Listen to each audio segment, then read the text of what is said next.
Hey guys, my name's Luke here at Physio and Fitness Clinic, and today we're going to go through some basic information on plyometrics.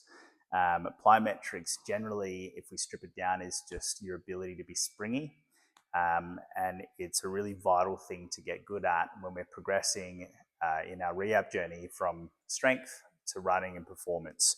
So some of the basics of plyometrics is it's dominated through the ankle.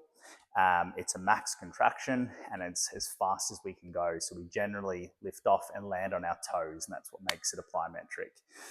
The other thing that's really important about plyometrics is we really want to capitalize on the full range of our ankle when we're doing plyometrics, and that'll make more sense when we go through the exercises.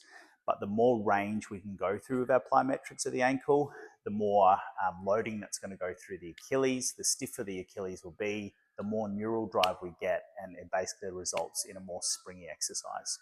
So I'm going to go through 3 or 4 sort of progressions from where you need to start to where you need to go to get yourself more springy, specifically within the ankle. Okay guys, this is going to be our level 1 plyometric exercise. It's called a pogo tap, and if we don't nail this foundation, we're going to struggle as we go further down the levels. So what we're going to do is we're going to have our hands on our hips. We're going to come up on our toes. Now, if you get a little bit of a salsa walk because of balance, that's okay, but we want to be trying to be as stiff as we can. Our knees are going to be straight, and from there, we're going to try to isolate lifting our feet up and down just through our ankle joint. So as you notice here, I'm not kicking through my legs, which is actually offloading the ankle. My legs are dead stiff, and I'm lifting up and down and tapping. So we're just going through the range of the ankle. If you are struggling with this and you are kicking or you're dropping down because you can't support yourself, you can use something like a band or even a bench, which will help support and deload you.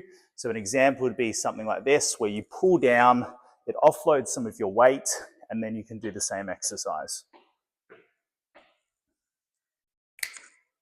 Okay guys, level 2, there's 2 variations here. This is where we actually start to get some of that jumping or springiness. We've nailed the range of motion through our ankle, so we're going to be able to do this without compensating through the hip, and it's just a double leg pogo. So what that looks like, hands on the hips. From there, commonly people think of pogo is like this, which is actually just skipping on the spot or jumping on the spot. When you're doing a true pogo, the legs are stiff, and again, you'll notice that my feet are lifting up.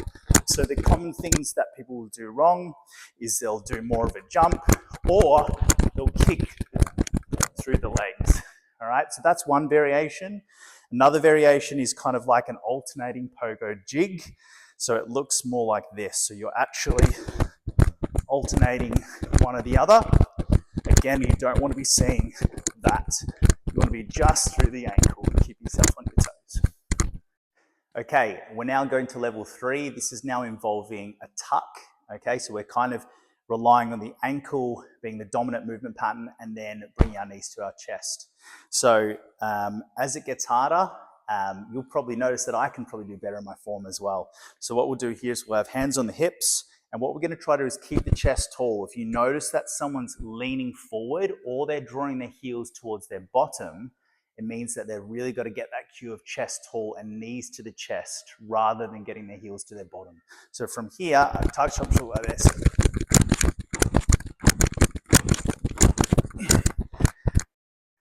Okay, so by this point, you should be a bit puffed like I am now. We're going to go to the final level for today. It's going to be a single leg pogo. I can only do a few of these. They are very complex, especially if you do them properly. And generally, if you're doing them right, you'll probably have a tongue hanging out, or you're looking to the back corner of your brain, which generally means you're really focusing. So from here, hands on the hips, stiff knee, and then trying to get that lifting of the foot.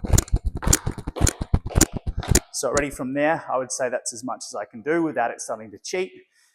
So that's our final level for today on specific ankle dominant plyos.